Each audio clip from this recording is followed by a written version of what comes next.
भारत ने श्रीलंका को एक तरफा हार थमा दी। जी हां दोस्तों, भारत और श्रीलंका के बीच हुए मुकाबले में भारतीय टीम ने पहले बल्लेबाजी 51 रन बना डाले।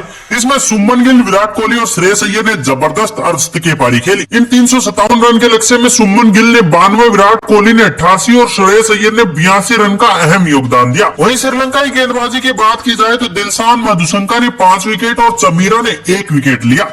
358 रन के लक्ष्य का पीछा करने उतरी श्रीलंका की पूरी टीम 55 रन पर ऑल आउट हो गई और श्रीलंका का कोई भी बल्लेबाज अच्छी बल्लेबाजी नहीं कर सका। वहीं भारतीय गेंदबाजों ने जबरदस्त गेंदबाजी की, जिसमें मोहम्मद शमी ने 5 विकेट, मोहम्मद सिराज ने 3 विकेट, रविंद्र जडेजा और जसप्रीत बुमराह को 1-1 विकेट मिला और इन सभी की बदौलत भारतीय टीम ने इस मुकाबले को 302 रन से अपने नाम पर कर लिया।